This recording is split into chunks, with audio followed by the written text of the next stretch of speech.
The only problem with the Sensual Sax app by Embertone is it is so much fun that once you start playing with it, you're probably not getting anything else done that day. So in this video, I'm going to break down everything that you can do with this very cool virtual instrument. Let's get it on. Hi, my name is Pete. This is Studio Live today, and I have a confession to make. I am a saxophone fan. I love a good sax solo, and my question for you today is, what is your favorite sax solo in a song? Drop that down in the comments, and while you're there, check out my Instagram page, which is linked there, because what I've done is I've turned the love all the way up to 11 and recorded some of my favorite sax solos over there. So take a look and let me know what you think. But for now, let's dive in and find out what Sensual Sax is all about. Sensual Sax is a standalone virtual instrument that you can use on your iPhone or your iPad, just as I showed you before, but it's also compatible with AUV3 or audio unit plugins, meaning we can add it here to our GarageBand project and we can actually create some cool saxophone sounds right here in our GarageBand or any other digital audio workstation that supports AUV3. Now, I've tried a lot of virtual instruments, and especially wind instruments,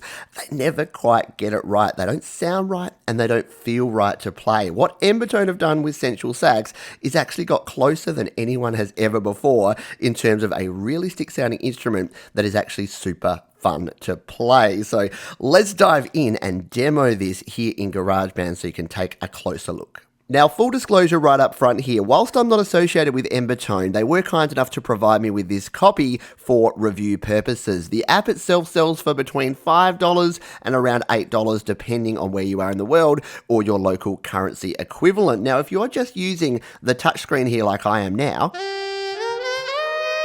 it is very cool to use. If you're using a MIDI keyboard, however, it kind of takes it up another notch. And if you want to learn how to connect a MIDI keyboard to your iPhone or your iPad, check out the video linked up the top or at the end of this one. So let's jump into the fun stuff now. How do we add this as an audio unit instrument? Well, we tap on the plus there, and then we're here in external under our instruments. We're going to tap audio unit extensions. We're going to tap on Sensual Sax. Now we can use this as an inter-app audio as well, and there's a video which I'll link up the top and in the description if you want to learn about the difference, but I suggest using it as an AUV3 and audio unit plugin. So here it is. It's ready to go. To jump to and fro from the keyboard to the interface, we just tap on our dial here in the top right, and there you can see our very unique interface that we have here. Now that word in the middle, love, if you go into the standalone app, under the settings there, you can change that. And that is a different word. I have changed it here for YouTube because they don't particularly like the other word. It's not a terrible word, but I'm not going to mention it here. You can play around in the settings if you decide to pick up this app.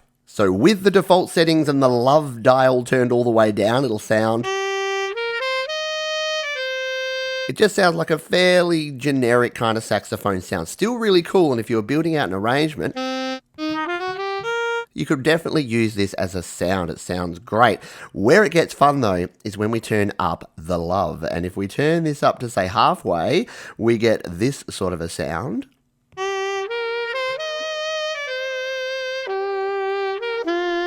So up goes the vibrato, the delay, the reverb. It's got some cool sounds in there. If we then turn this all the way up to 11 and we set to full love mode,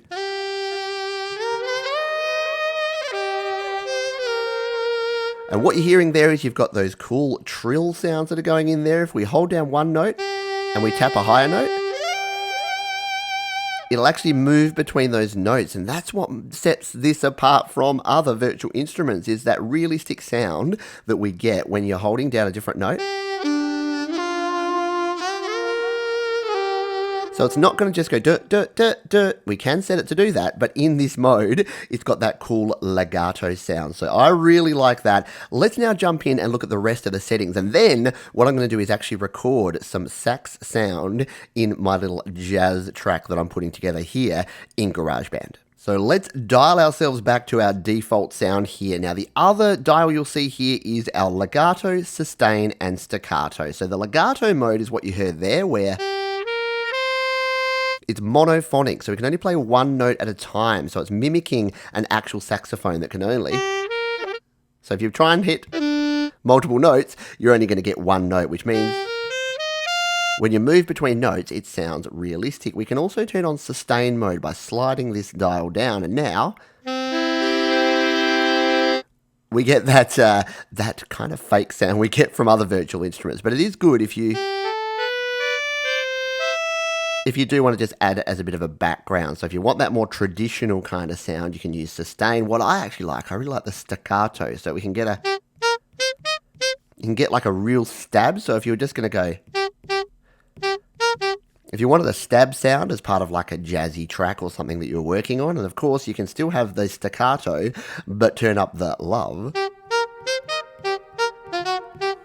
And you get a cool staccato sound with the additional reverb, delay, and other things in there. So that is our main screen control, but there's a heap more we can do behind the scenes by tapping on the bottom of the love knob. Yes, I said those words. Down here, this little green or blue bit, we can tap on that, and this brings up our reverb, our vibrato, our delay, and our sensuality. So let's jump in and talk about those settings now. So what you'll notice is that our central dial here, when we turn that up, what it actually does is it increases our reverb, it increases our vibrato, and increases our delay until we hit the middle point.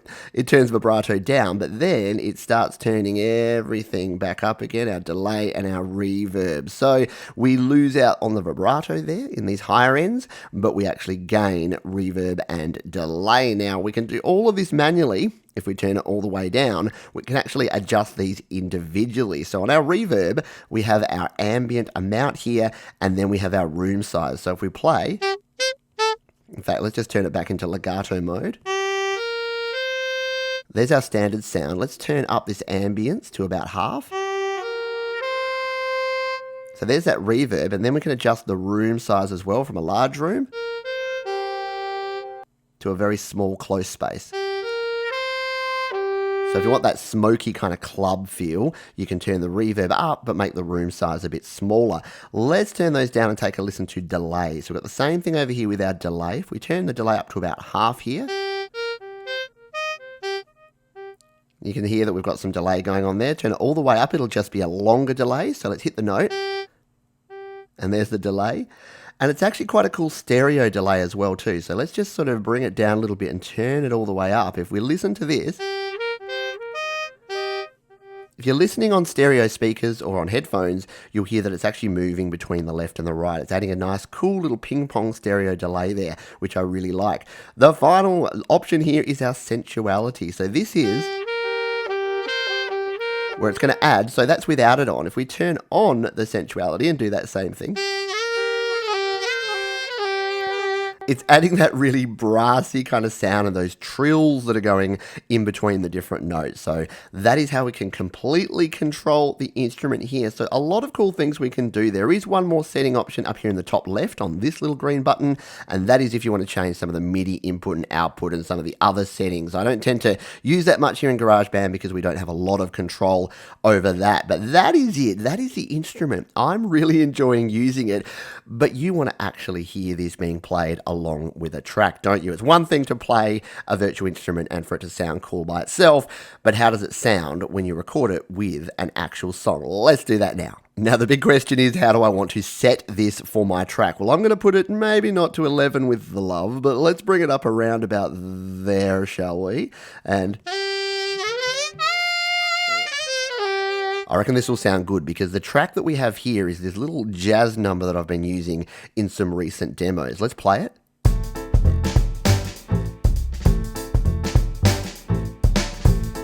Yeah, that is going to be really cool for a sax sound. So what we need to do, we've got our sax here queued up. We're ready to go. Let's just make... All right, making sure I'm in the right key and then I'm going to be able to play along here. So let's hit the record button and play in a little saxophone.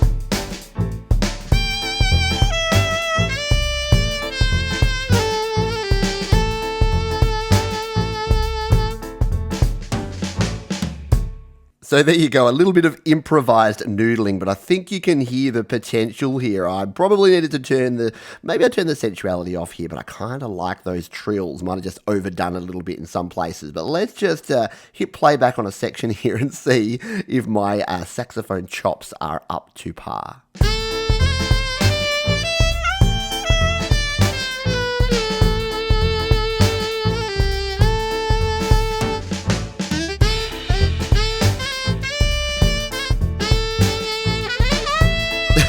Yeah, definitely probably needed to just vary that up a little bit. But you can see the beauty part here is that we now have this recorded as a MIDI track. So we can tap it, we can edit it, and I could actually change some of these parts. So if I didn't want some of those little bits in between, I could actually change them. So let's take a look here. You can see this little part, like if we play back this section here. So just something like that, if I just wanted to sort of remove that little bit of a note there, I could tap and delete it and then just get a smoother performance. So we've got complete control over this instrument, and I think that sounds pretty cool. And the more practice, I've only been using this a few days, the more practice I get, and if I'm using a MIDI keyboard, as I mentioned before, I can get an even better sound from the Sensual Sax. So that is going to do it. I hope you found this enjoyable and interesting. Consider the Sensual Sax if you're making these sort of tracks, and if you want a saxophone in your kit bag here in your GarageBand or your iOS creations. There's 2 other videos linked down below that you can check out as well. You can subscribe to the channel by clicking or tapping on the Studio Live Today icon in the top right corner. Don't forget to check me out over on Instagram, where you can hear my sax solos, and let me know in the comments what's your favorite sax solo of all time. Thanks again. See you next time.